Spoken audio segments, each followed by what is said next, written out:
Okay, we are live on the SACP online discussion. And this afternoon, we are very lucky.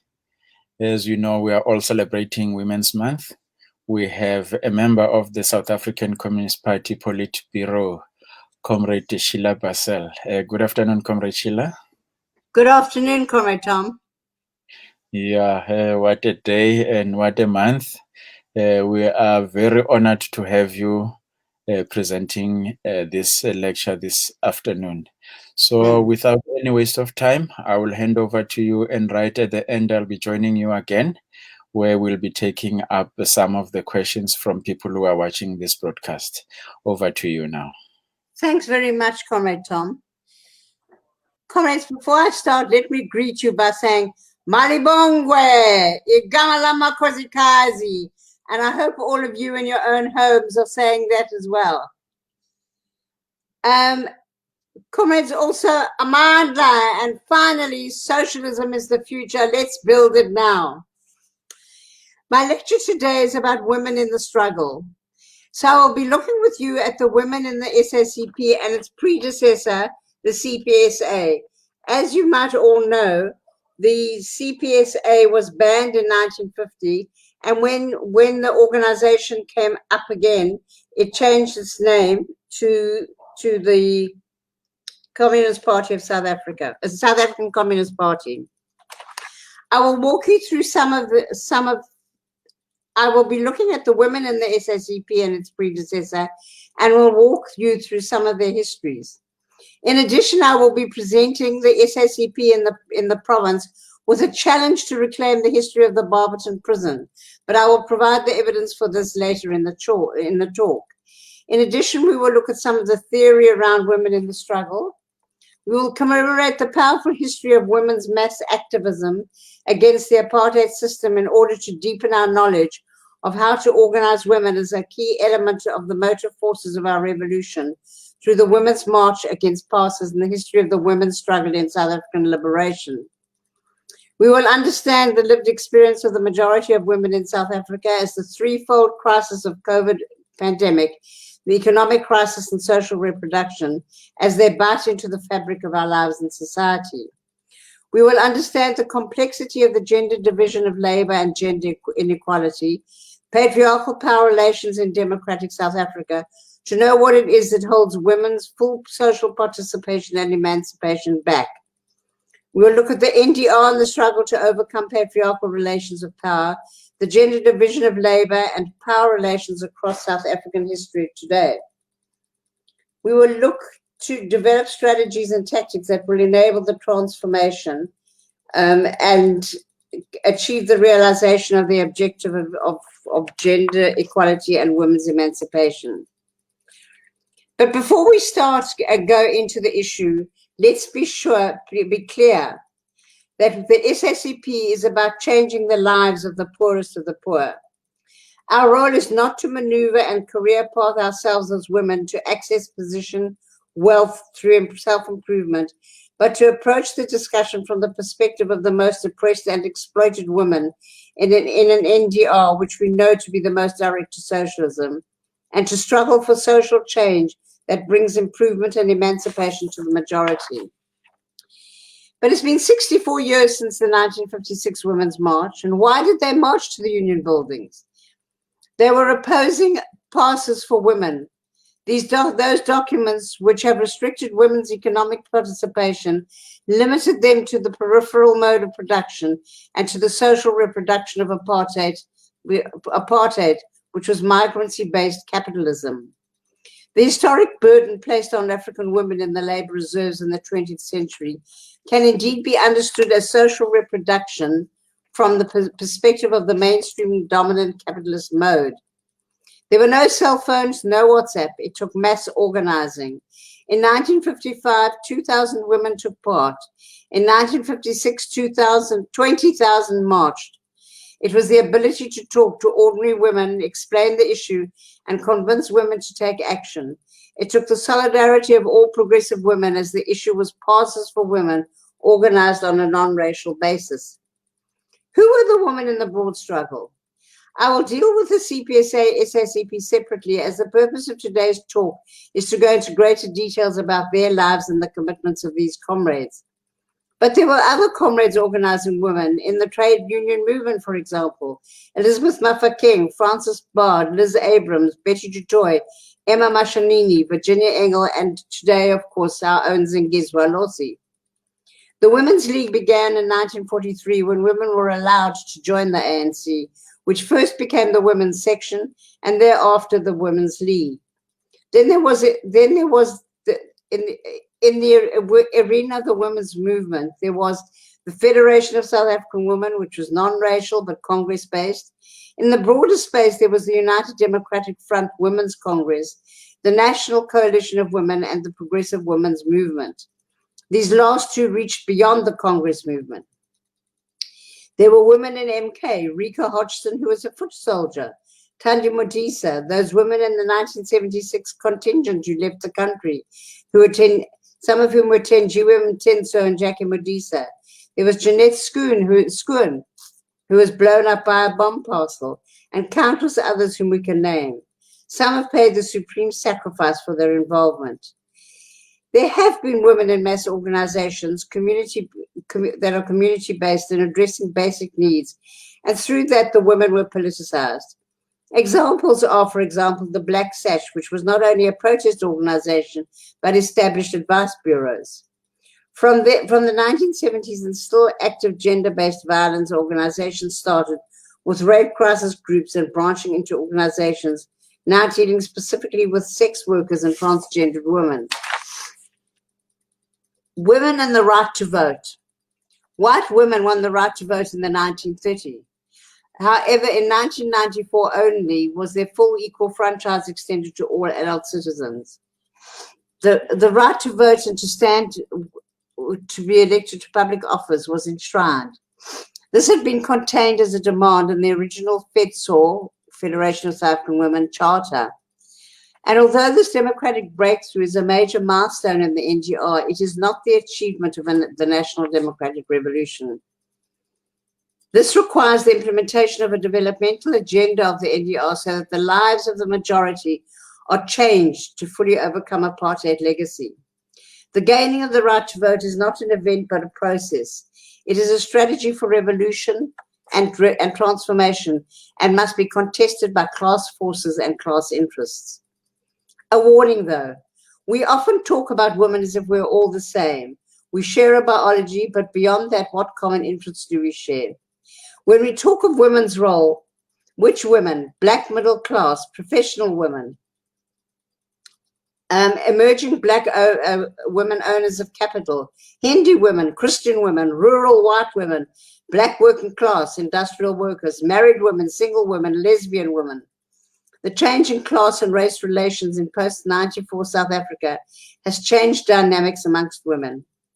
The emerging Black bourgeois women, white bourgeois women are now white bourgeois women are now the owners of the means of production. They are no longer the wives of capitalists. There is a burgeoning Black middle class, teachers, nurses, doctors, and many professions, for example, in the sciences, which have now opened. There are women in SMMEs and cooperatives and massive self-employed women in the working class. There is an increase of a fully proletarianized women working in production and service sectors. Women are located in classes, in racial groups, in cultural groups. Women's lived experiences is not identical. Okay, let's look at a reminder about the National Democratic Revolution. The origins of the NDR. The NDR arose from writings of Lenin in the 1920s, in which he addressed the problems of colonialism, emphasizing the issue of self-determination. This informed the posture of the Third International, and in 1928, the CPSA at that stage adopted the Black Republic thesis, which emphasized non-racialism, majority rule, the relationship of national oppression and class exploitation, and the eradication of all forms of discrimination and oppression, including that of women. Comrade Joe Slovo wrote in Umsebenzi in 1988, the the present stage of struggle in our country is a revolution of the whole oppressed people. This does not mean that oppressed people can be regarded as a single or homogeneous entity. The main revolutionary camp in the immediate struggle is made up of different classes and strata, overwhelmingly black, which suffer varying forms and degrees of national oppression and economic exploitation.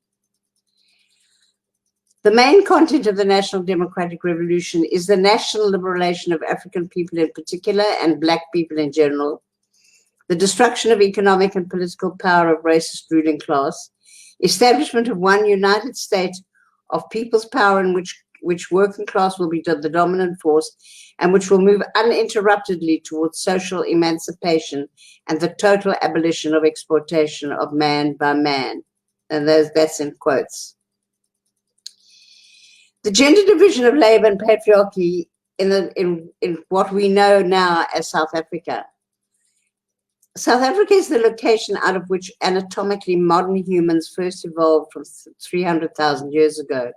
We know that from the remains that have been found in the cradle of humankind.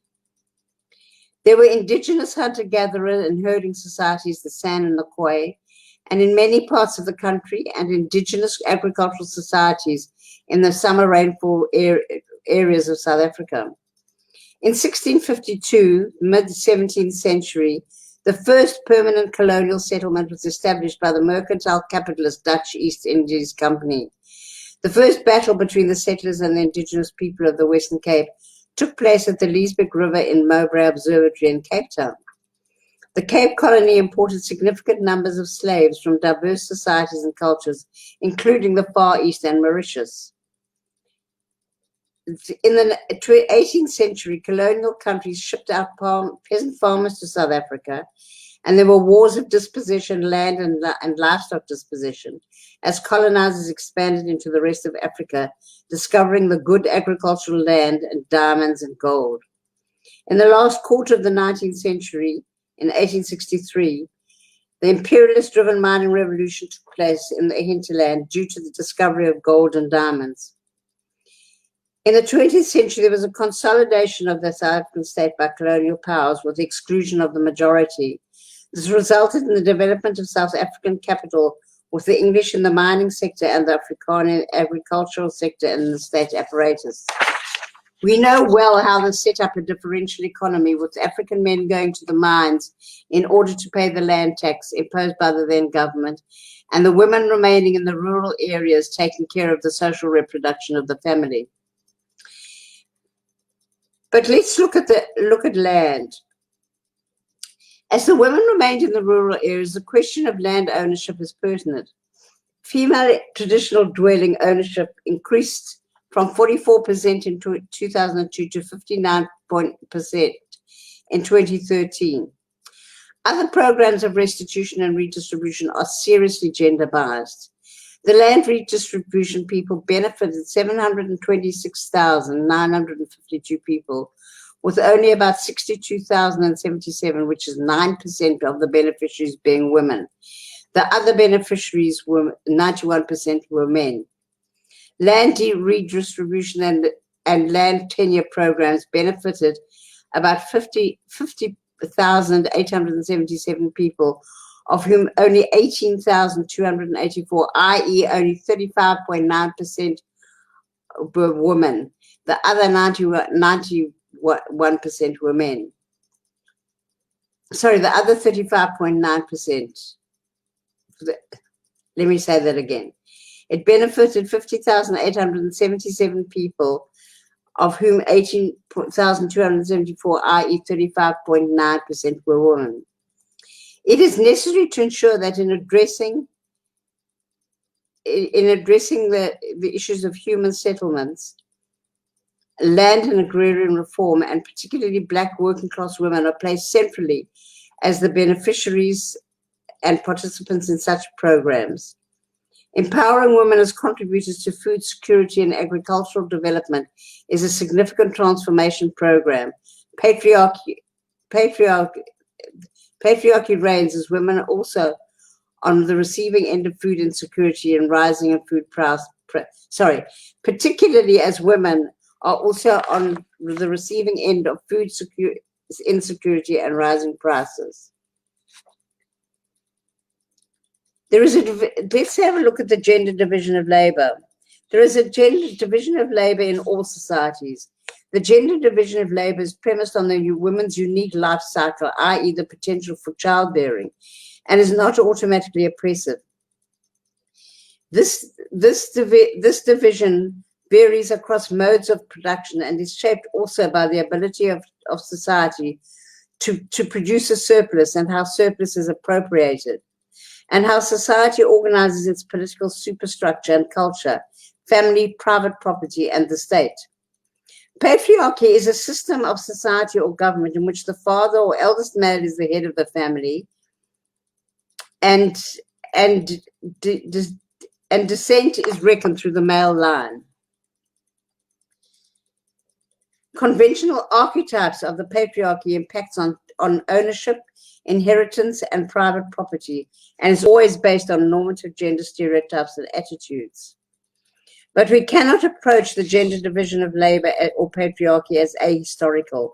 The way women and men are expected to live and behave themselves changes over time, and it is important to guard against reverting to the past culture, i.e. romanticizing the past, to rationalize current practice. We cannot overcome gender oppression by drawing women into productive wage labor, as this does not result in the liberation of women from the prison of their homes. In practice, including women and economy or into political life by being wage earners in their own right liberates them partially, but also typically had to carry a double burden or the double day. Formal wage labor during working hours and informal, unpaid reproductive labor before and after that. The emancipation of women must be accompanied by changes to gender division of labor in the home and community.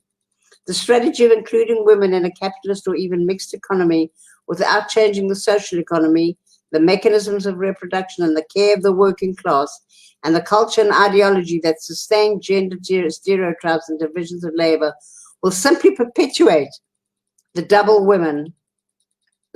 burden of working class women and the ideology of patriarchy. The impact of unemployment on working class women. Rising unemployment is projected to rise to possibly double the March 2020 figures as a result of the economic impact of the COVID pandemic. The March figures are the highest since 1994. Already, women's level of unemployment is higher than men. 32.4% of women are unemployed, whereas only 28.3% of men are unemployed, creating the average of 30.1%. It is projected that it will be women who are mainly excluded as the economy battles, and that women who are mainly excluded as the economy battles are vulnerable to retrenchments. Given women's late inclusion in many industries means that women leave first when retrenchments occur. Women are employed in more vulnerable sectors, the hospitality, tourism, SMMEs, and of course the informal sector. Unemployment and poverty also impact heavily on women as they bear the brunt of trying to keep the family fed, clothed, at school, and healthy. So the decrease in family income hits women hard. That's why we say the face of poverty is the black working class women. Let's have a look at production and reproduction. Social reproduction refers to the struggles and process of daily sustenance and meeting of daily needs in a household, community, and society.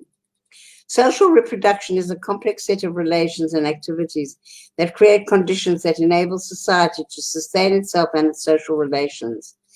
The relations between human beings within the context of the mode of production create a whole network of non-productive relations to protect and reproduce their privileged position through education, cultural, and religious institutions, through the family. The burden of social reproduction in a class-divided society, especially under capitalism, is largely carried by women who are often tasked in working class and poor communities to look after children, do household chores, and look after the sick and vulnerable. Social reproduction in capitalist society reinforces and is reinforced by patriarchal relations, the subordination of women in society to men. There is an inseparable connection between the social and human position of women and private property accumulation in the means of production. The central economic and social role is played by non-economic activity in the reproduction of society, the rearing of children, caring for the sick and elderly, and the household management, including basic chores like cleaning, cooking, and shopping. And much of this work is conventionally borne by women.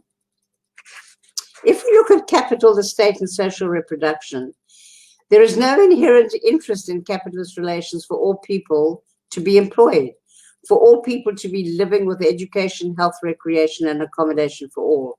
Capital will simply provide what is socially necessary to sustain the working class to be back at work next day and to keep social stability necessary for their product maximization. This then raises the question of the state in social reproduction and raises areas for further discussion and elaboration at some other time.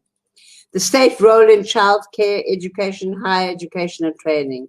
The state role in social services, public health, mental health, sports, arts, and culture. Socialized services that we currently consider to be private tasks in the home, like washing clothes, laundry, cleaning the home, and cooking. In terms of the crisis of social reproduction, the lack of access to water and sanitation to affordable electricity, load shedding, cost of electricity, illegal connections, inadequacy of access to affordable and safe public transport, and the lack of food security, where you don't have a guaranteed income for adults and can't buy food. Food prices are not controlled and don't have the collective or individual food gardens export food versus food for us. All of these create a crisis in social reproduction, and the impact is more greatly on women as they try to keep the households viable. The Municipal Infrastructure Grant Program is a key part of government's overall drive to alleviate poverty in the country.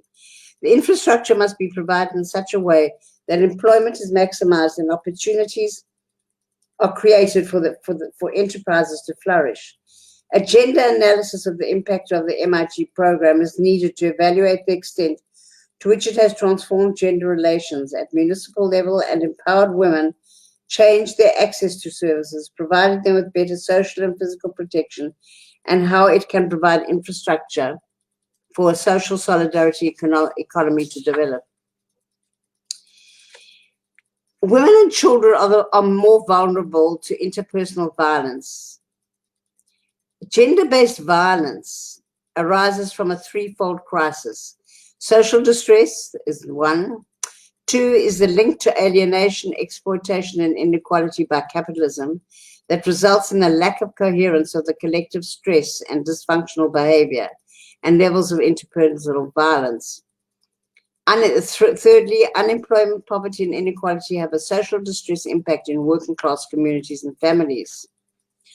Violence against women and children is escalating alarmingly, related to the increased distress that poverty, inadequate service delivery, unemployment, dependence on social grants bring to the working class communities and families. Domestic violence with incest seems to be escalating, and this is a shocking reality. Gender-based violence is everywhere, whether in the world of work, in the space of schooling and higher education, in private and often out-of-sight space of the home. Abuse and violence against women is rife in South Africa. Crime statistics give little comfort that the scourge is being turned around when one accesses the stories of women from our communities, particularly those communities in social distress and in rural and peri-urban areas. Violence against women and children and gender-based violence are crimes directed against a person because of their gender and covers a range of forms of violence.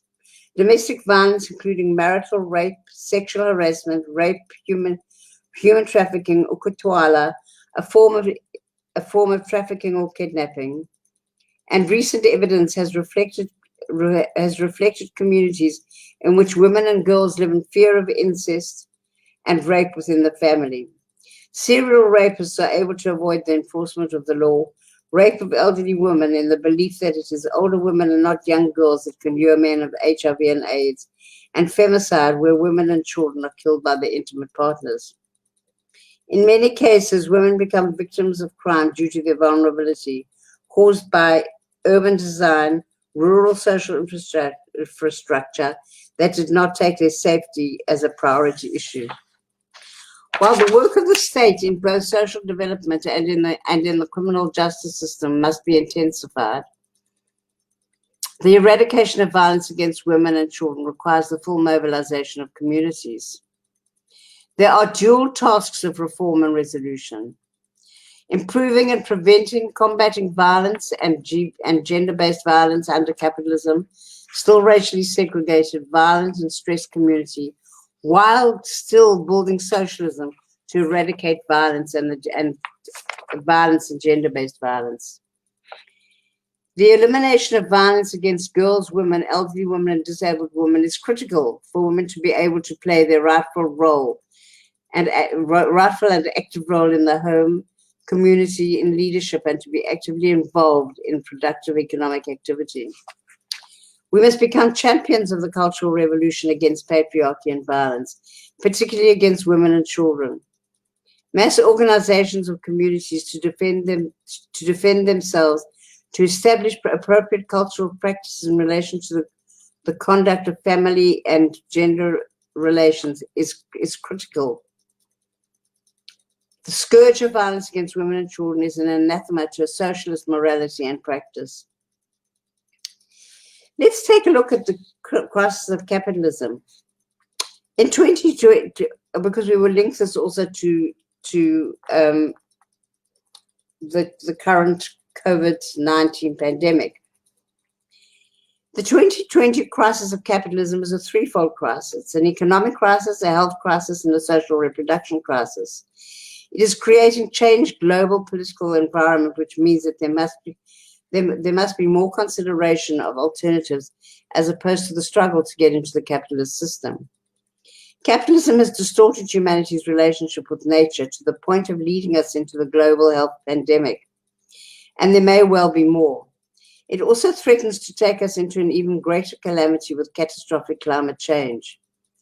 The production crisis before COVID-19 has been deepened by the impact of the pandemic, with pressure on profit maximization, lack of economic growth. Capital's response has been focused on the digital industrial revolution and labor market flexibility.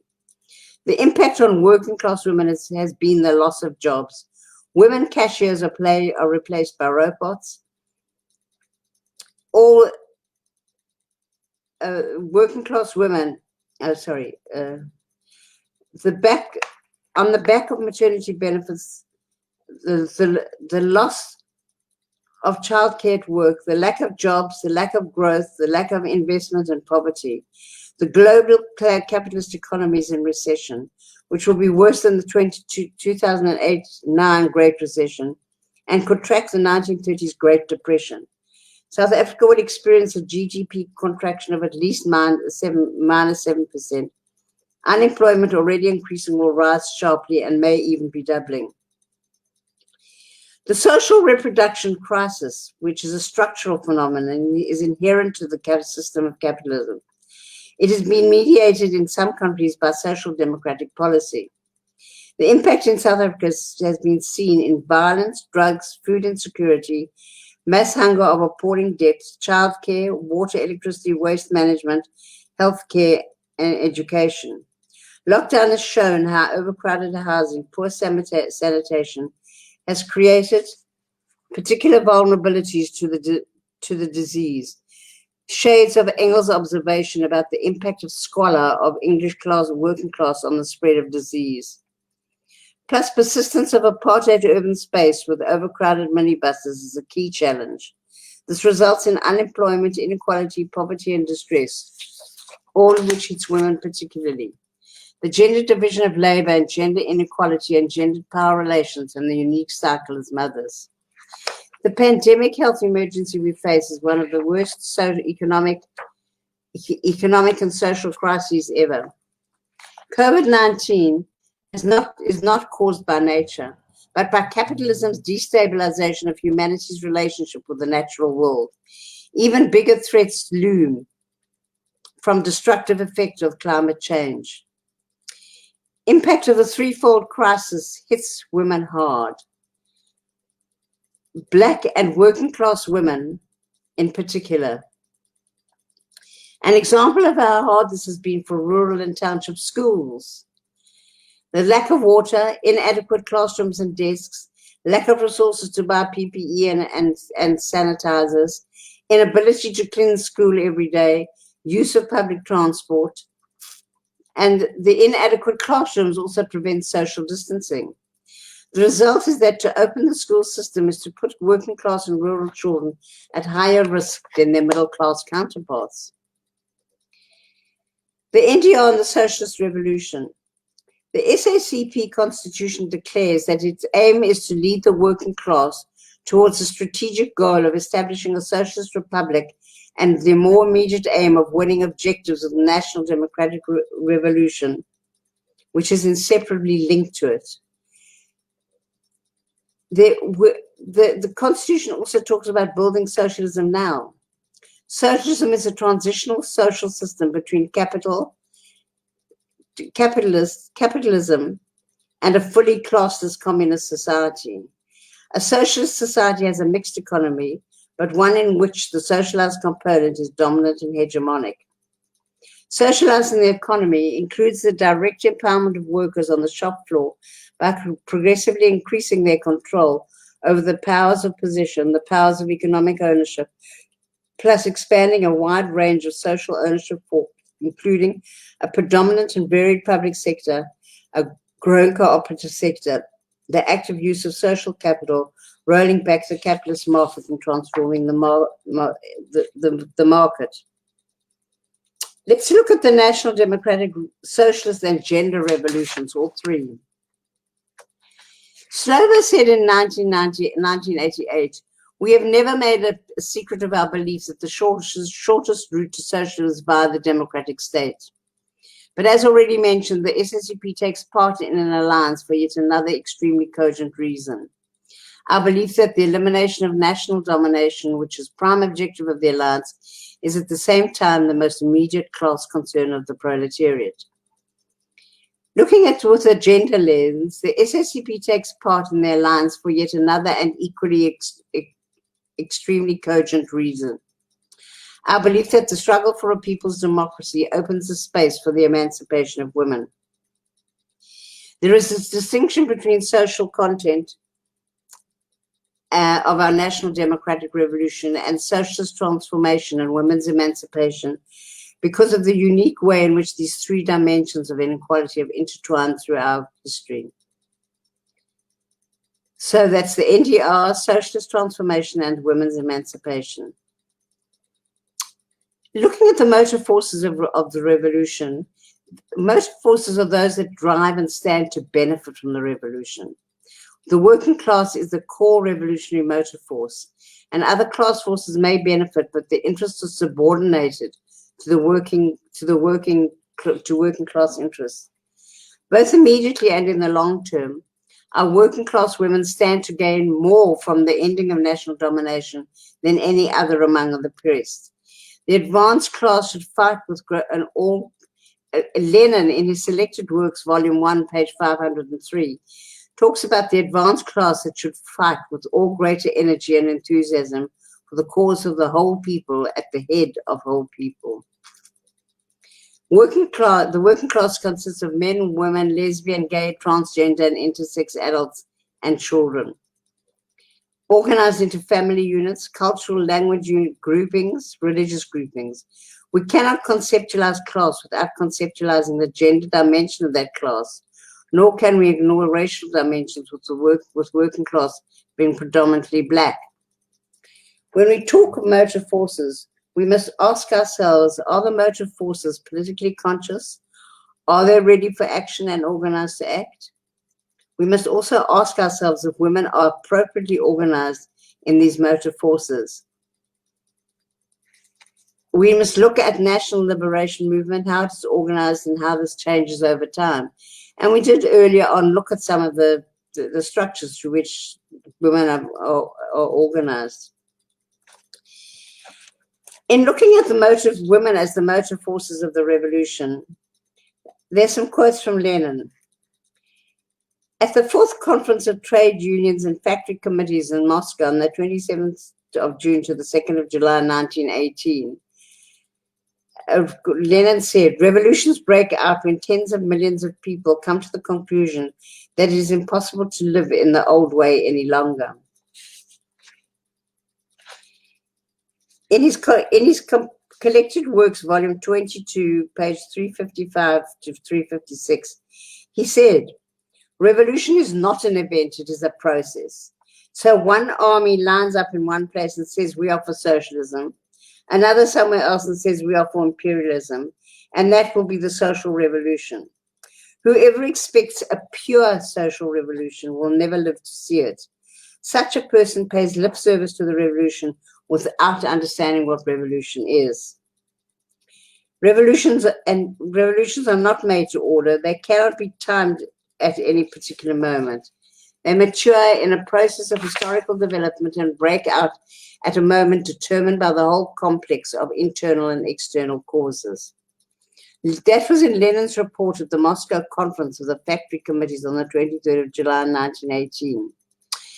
And this whole notion of revolution and of revolution and the motive forces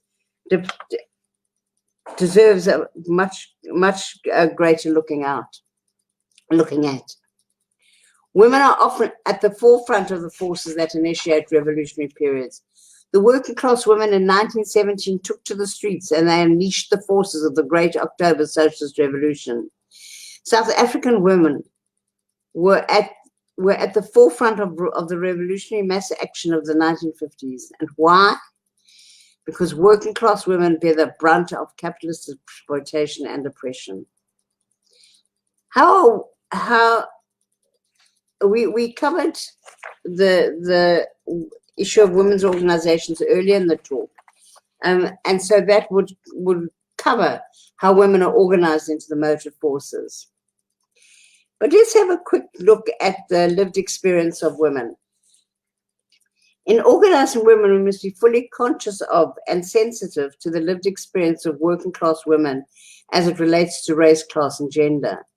Working class women are actually more likely to stand with their menfolk than identify with women from the ruling class, and more so when they have experienced national oppression at the hands of the ruling class. This was correctly expressed in the 1954 Women's Charter. But equally, the lived experience of working class women and working class men are not identical. It's caused by many factors, some rooted in patriarchy, some rooted in the capitalist mode of reproduction, and some rooted in biology. Then some ideas for a minimum program for gender equality, gender mainstreaming into policy and gender responsive planning and resourcing, battle of ideas against patriarchal and sexist ideology and practice, women's role in establishing sustainable building blocks of socialism and organs of people's power, workplace defense of working class women's and LGBTQI interests in the economy, safe working conditions, advancing and supporting women's contribution of non-formal economy to working class organization and wealth, international solidarity with women workers and working class women, women focus in Triple H and access to water, food security, food gardens and consumer cooperatives, childcare, workplace and community-based, public transport to and from the workplace and for social needs, gender-based violence in the community and the workplace, and water, which is essential for life. In terms of mass organizing of working class communities around their daily lives, I want to give you an example from our own history and from one of our own members in the party. The need for women to know that their children are safe, fed, and developed while women are working or involved in their housework and care responsibilities has been a frequent starting point for mobilizing women. Comrade Dora Tamano, whose work amongst women started during the war when there was a food shortage, and she heard Councillor Sissy Gould, also a communist, talking about childcare in the Soviet Union. There, every mother could leave their children in a creche or nursery school when they went to work. And Comrade Dora was very concerned about the children in her community. I worried that the children of the working mothers had no one to teach them and to look after them while their mothers were working. I wanted to have a creche for them, and I had a small group and taught them by drawing on the sand outside the Pondoki where I lived. Comrade Dora started by working as a childminder for other women in that area. She took 20 children into her house and while their mothers were at work. She was not satisfied with this, and so she organized people to assist her, and together they built a creche. But within a year, the government declared Blowflay, where she lived, a coloured area under the Group Areas Act. So the nursery school was a present that Comrade Dora left to the people of Retreat, and there are still children enjoying the product of her hard work and dedication today. Both women were communists, as I said. But comrades, we are here not only to speak of the political underpinnings of our theory as the SACP, but also to celebrate women who have been in our ranks. Since our inception 99 years ago, there have been many women comrades who fought valiantly for what the CPSA and SACP of all its comrades look for. And I will just highlight a few. But I want to start with those women who spent varying numbers of years in your own province, in prison at Barberton. So let me tell you the history of the Barberton prison, because you might simply know it as currently as a prison, a maximum security prison. What was most striking about Barberton in the years of apartheid was the notorious Barberton prison. The main prison was built in 1884. It began as a small hut, and it accommodated offenders who committed common offences such as public violence, stock theft, general theft. But in 1911, a female wing was built, which housed women prisoners who committed various crimes ranging from theft to public violence. As apartheid became more intense, women political prisoners were transferred from various parts of the country to Barberton. Some of the women political prisoners that served long-term sentences at Barberton prison were Helen Hendricks from Cape Town, a coloured woman, Dorothy Dlamini from Swaziland, Dorothy Kubeka from Johannesburg, Sheila Weinberg, Dorothy Nyembi, and others. The prison was closed in 1995, and female prisoners were moved to Nelspruit Female Correctional Services Facility. And as I said, presently, Barberton is a maximum security centre with a couple of other wings in it. I want to tell you quickly about a number of prisoners who were sentenced for being members of the CPSA, the predecessor of the Communist Party, in a notorious trial of the state versus Abram Fisher and 13 others in 1964-65. The 13 accused of whom were women. And the main charge was being a member of the SACP, of the CPSA. They were mostly detained on the 3rd of July 1964 and went to trial in August 1964, but sentencing took place in April 65. There was Molly Anderson, born in 1936 in the Free State. Her mother was Bram Fisher's cousin. She was influenced by Bram and arrested in 1963 and sentenced to 6 months for distributing ANC pamphlets. It was also alleged that she had rented a room for the party. She acknowledged this, but denied knowing it was for the party. She was sentenced to 2 years imprisonment.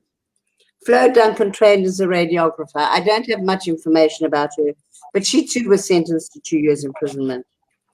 Anne Nicholson was an art student when arrested. During her interrogation and before the trial, Anne was forced to stand for 8 hours solid. In a statement during the trial, she stated that freedom of speech and democracy was basic to any form of democracy, and both had been destroyed, and that she joined the party to assist in the struggle for freedom of non-whites. She was sentenced to 2 years. Jean Middleton was born in 1928 in Natal, qualified as a teacher, moved to Johannesburg, where she became active in the Congress of Democrats. She lost her job and was sentenced to 3 years imprisonment, with house arrested on her release. She went into exile but returned in 1991 and became editor of our very own publication, Umsebenzi. Sylvia Neem studied at Rhodes University. She was arrested and stood trial for being a member of the ANC and MK, although the membership at that stage was restricted and whites would not be permitted. So it was a trumped-up charge. She won her appeal as she had been teaching in Cape Town at the time, was tried in Humansdorp, but she was sentenced in the Fisher trial to 4 years imprisonment in August 1965. On her release, she went to live in East Germany. Cde Barsel, who happens to be my aunt, her husband was my father's brother, joined the CPSA when she was 14. She worked as secretary bookkeeper for an organization called the Friends of the Soviet Union. She was kept in solitary after her detention, as she'd been working as the link between the banned liberation movements and the activists who were working openly. She and other women activists went on a hunger strike, and she was sentenced to 3 years imprisonment. She became Chris Haney's secretary when he returned from exile in 1990, and was very actively involved in the relaunching of the YCLSA.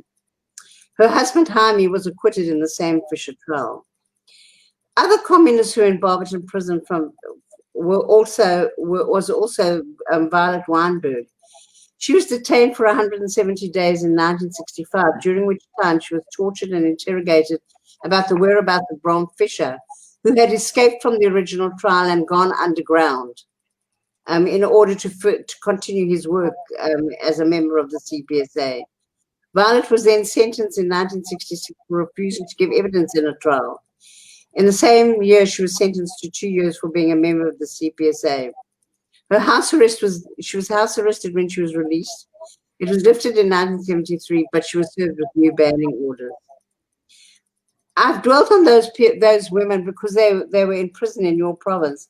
But then there's 2 or 3 others who I want to highlight. Rika Hodgson, whose centenary the SACP is celebrating this year, was a foot soldier in MK. Following the arrest of the 156 leaders of the struggle, known as the Treason Trial, she became a fundraising secretary of the Treason Trial Defense Fund. In the build-up to the launch of Umkhonto weSizwe, Rika and Jack Smith Flat in Hillbrow was used to produce explosives for the 1961 sabotage campaign. From 64 to 81, Rika worked full-time, having gone into exile for the British Defence and Aid Fund. She volunteered in the development and the administration of the Solomon Mahlangu Freeman College in Tanzania. She did return to South Africa. Lizzie Abrams became actively involved in labour politics at the factory where she worked and joined the Food and Canning Workers Union.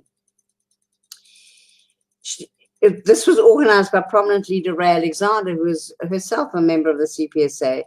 She started as a member of the floor committee, was soon promoted to branch executive. When the general secretary of the Food and Canning Workers Union was banned, that was Comrade Ray, Abrams was elected as the acting general secretary in 1956. Comrade Sarah Carnison was still active up until the time of her death in the Fred Carnison branch. Her parents, known as the Rubens, were founding members of the SACP, and she joined the YCL at a very young age. She joined the SAP in 1934 and taught workers to read and write at the SAP's night school. In 1938, she started work at the National Union of Distributive Workers and was secretary of the Tobacco Workers Union. She was banned in 1954 and could not continue working in the union movement. In 1960, she went underground. In 1967, she was imprisoned for a breach of her banning order and went into exile in 1968, where she continued to work in the union movement, and she came back in the early 1990s. Ray Alexander became active in the Latvian Communist Party at the age of 13. She arrived in South Africa in November 1929 and was 5 days later joined the CPSA at the age of 16. She lost her first job for taking part with blacks in an anti-pass campaign. She was the secretary of the CPSA in 1934 and 35 and recruited many women. Although she worked with different trade unions, she was known for activities in the Food and Canning Workers Union, which was founded in 1941. She went into exile, lived mainly in Zambia, but returned from exile in 1990 and continued with full spectrum of her political work in the liberation movement, and remains honored for her contributions to the SACP, the ANC, FETSO, Union, SWAPO, and the New Women's Movement. She received the ANC's highest honor of Isitwalandwe. And Nkomiso Kondo, who many of you might remember, was a rising star in the leadership hierarchy of the liberation movement. Her passion to liberate the poor from the burden imposed on them by the barbaric capitalist system was deeply inspired by her upbringing in the rural village of Pedi in the Eastern Cape. She joined the South African Youth Congress to take up the struggle against injustice and was elected to its NEC in 1989. In her student days at Fort Hare, she was active in Azaso and later Sansco, where she served in the regional structures of those organizations. She later moved to Rhodes, where she was active in the Black Students Movement. She was a sitting member of Parliament at the time of her death. She was definitely destined for an even bigger role in our unfolding democracy, in our party and the broader movement. Comrades, thank you. I've gone a little bit over time. But Malibongwe, and I hope you're all saying to me, Igama lama Kosikazi. Thank you, comrades. Yeah, thank you very much, Comrade Sheila, for the input. And I think you have said some very, very important issues, which I think we'll take the next few minutes to look into. And while you take the water break. But yeah, you have raised some very important things about our province in Mpumalanga, particularly the women who were imprisoned here, the women activists were imprisoned here. I believe that is a big challenge to the South African Communist Party in this province to honor those women, particularly around this time. What would be your comment? Comrade, I think that you're absolutely right. My cousin, who is the daughter of Cde Barsel, is doing a lot of research into those women. And I've started to do a lot of research, as well as this year is the 100th year anniversary of the birth of Jaime, who was also in that trial, but he was acquitted. And the reason that he was acquitted was simply because the lawyers were smart enough, because they confused him with somebody who wasn't on trial. And so the lawyers were smart enough to play on that. But I think that it is important to see that there's a legacy in your province of being connected to people who were very staunch members of the CPSA at that time. Sylvia Neem is one of them who is still alive, and she has written a book about her experience, very detailed experiences inside the Barberton prison. About how, and quite funny stories, how they used to store their fruit, especially the pineapples, because they could make alcohol out of the pineapples. So although people today are making their own homemade brews, that's what they managed to do. But it was discovered by one of the wardresses. Their cells were cleaned by African prisoners from the other side who were not political prisoners. And the wardens were very cruel to them, and in many instances. So I think that it is important. I'm not sure how one does memorialize them, because I think that it will be difficult to memorialize them at the prison. I don't know if you'll be able to find. It is worth making contact with the Department of Prisons to see if you can find where the cells were that the women were kept. And that might be difficult because it's a maximum security prison. Yeah. But it's possible that we might be able to work with the person in charge. I don't know, what do they call the people in charge of prisons? I don't know if they commanding commissioner or something. Oh, commissioner, you're right. The commissioner. And see because there will be ANC members to a large extent, and to see if one can actually do something about that.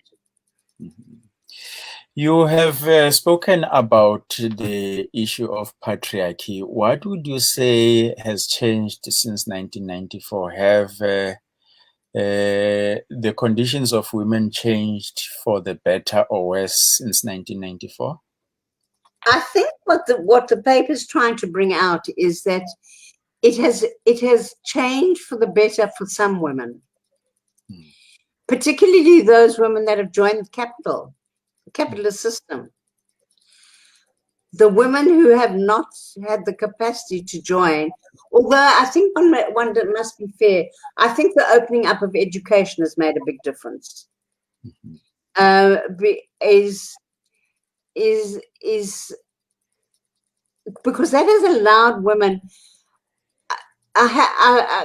Comrade Blade has nominated me arranged for me to be a ministerial appointee on the UCT Council. And there was a Women's Day celebration yesterday. And one of the very interesting things is they showcased women doing a lot of research on the campus. And I was very struck by the fact that women are really studying in all sorts of different arenas.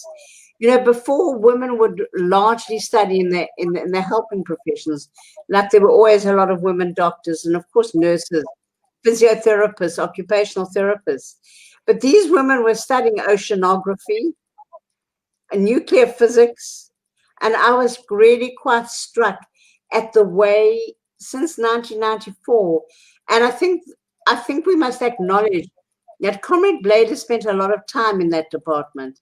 And he has he's assisted, although they were started by Comrade Naledi and to some extent by Comrade Carter before them. I'm not so sure about Comrade Bengu because I don't recall much of his impact.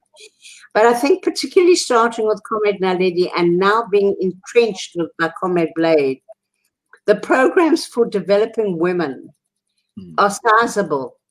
And the programs for developing young Black researchers and academics.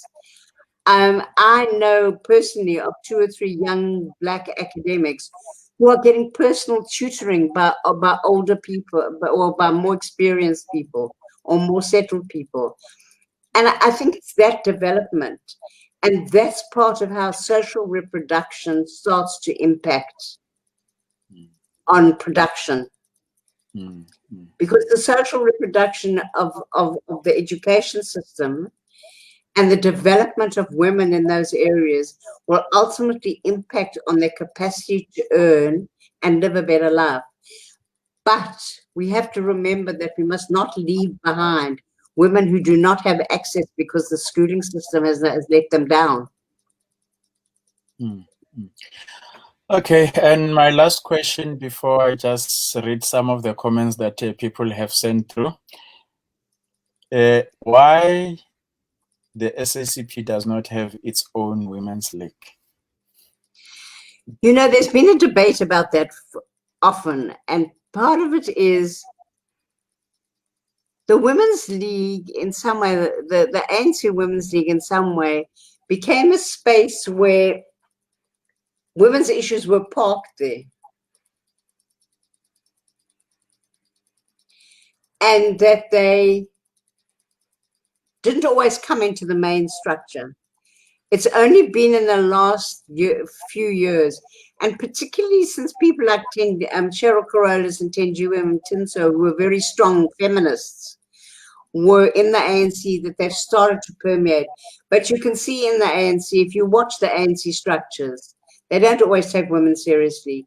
It's a whole tick box thing of we need I've forgotten the word, you know, we need a certain number of women. It's quotas. Quotas. Yeah, it's the quotas thing.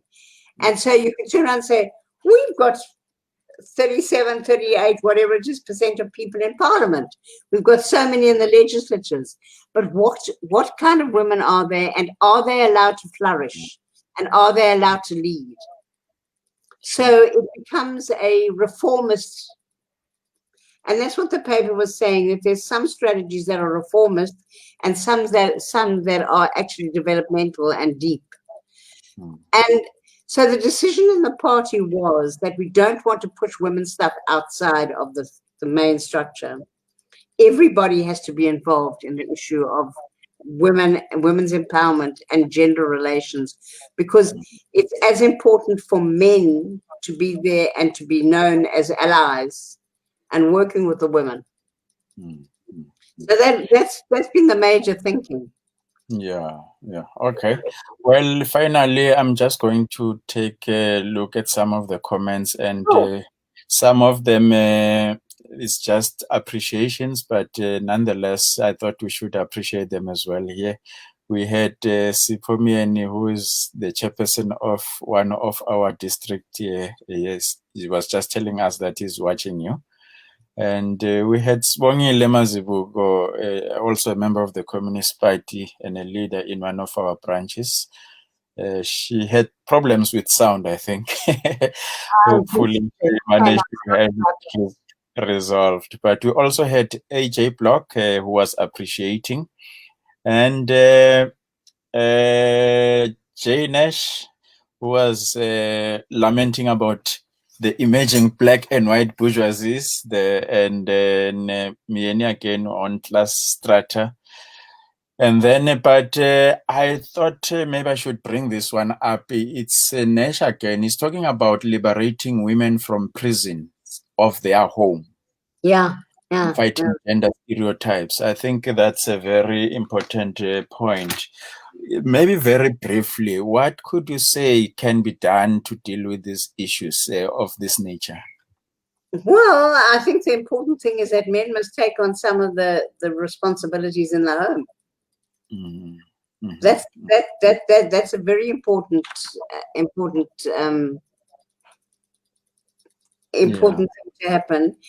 And you know, it's a difficult one, because I see younger men today much more prepared to actually take on responsibilities in terms of care of children. I mean, when we were coming on, I was noticing the relationship between you and your young daughter. You know, and clearly there's a bond there. You can see that there's a bond, because you as a father have taken seriously that you have a responsibility to her, for her care and for her development.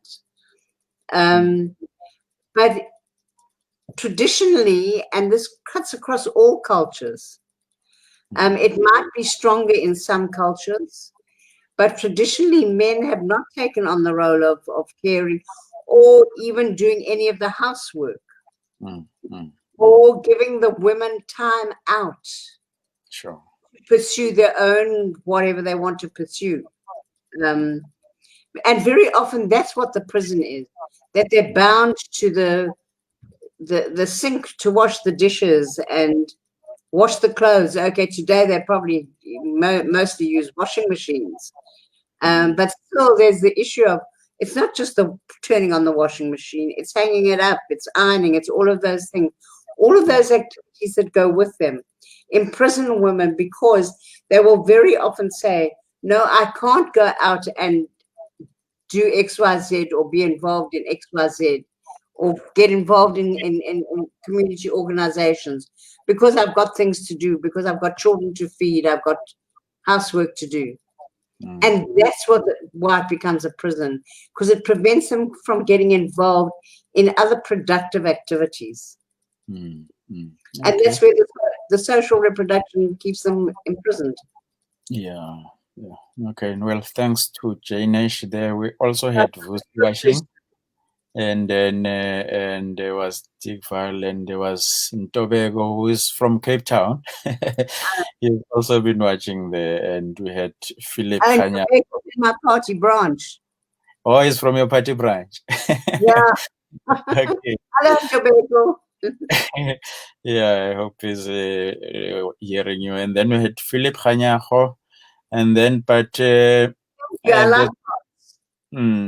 there's also Comrade Bobet Nkosi, who's the district secretary in Philip Khatebe district right here in Mpumalanga.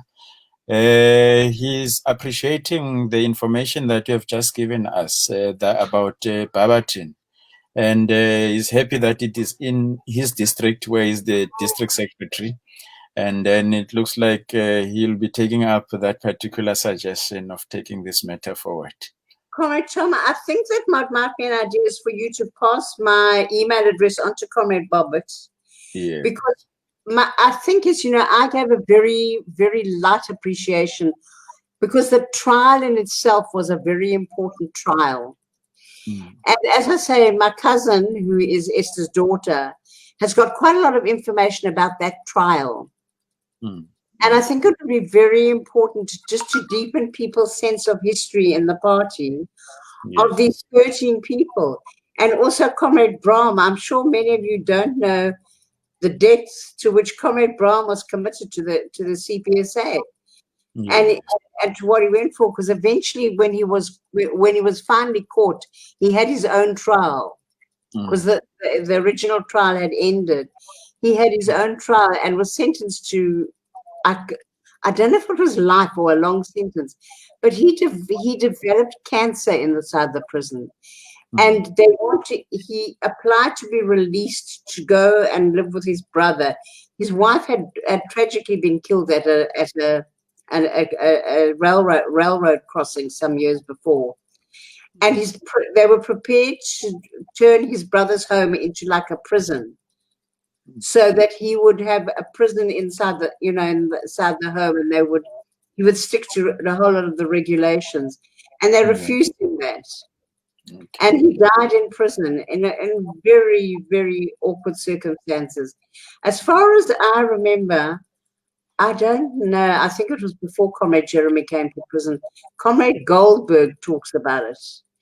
And Comrade Levy, I think, was some of the men from that original Fisher trial got sentenced to 4 or 5 years of imprisonment. But it's really important that we start to reclaim that history. He was a stalwart. I mean, he was brilliant. His father, if I remember correctly, his father was the judge president of the Free State. Now, there was deep Brudabund stuff there, but he gave it all up. Yeah. He gave it all up because of his commitment to being a communist. So one's really talking about the passion and commitment.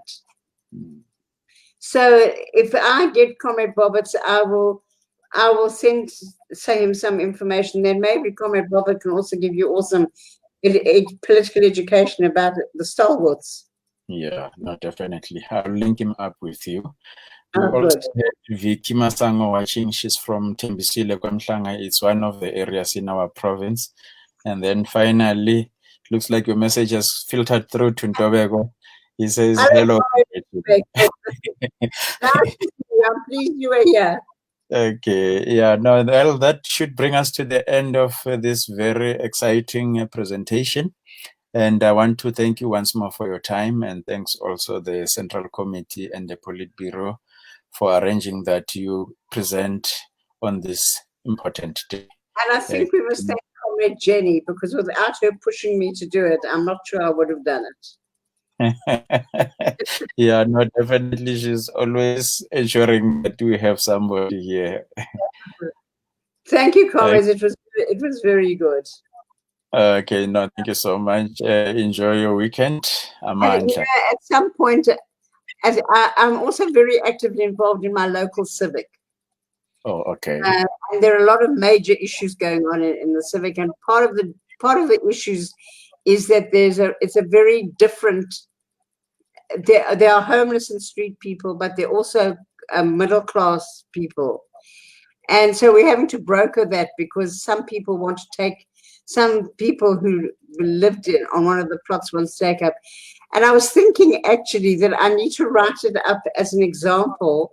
I'm not sure that I will turn any of them into communists, but it's the whole notion of building a broad front. Precisely. Yeah. You know, that's what I'm trying to do. And I was thinking actually when I was preparing this, that maybe I need to write that up. Yeah. Put it into Usabenzi or something, just to show that it's possible to build this broad front at all levels. Precisely. You know, even if you're talking about your school committees, school governing bodies. Yeah. It's possible to build a broad front. No, that's definitely. Yeah. Well, to end it, we'll end it on a very high note with a comment from Simpiwe Musawenkosi Lutuli. He just says socialism is the future. As we say in He's the party, right. He's right. build it now. And I hope to see it in my lifetime, because in my lifetime is a lot longer than most of yours. But I hope to see it in my lifetime. Okay, no, thank you so much. Thanks a lot. Well, enjoy the rest of your weekend. Thank you very much. I hope Okay. to see most of you at the Rika Hodgson Memorial. Yes. Yes. Yeah, I'll be going there. Yeah. Okay. Thanks. Well, thank you so much. Well, comrades, that was it. Another broadcast from the South African Communist Party in Mpumalanga province. I'll also end it with the comment by Comrade Simpiwe Musawenkosi Lutuli.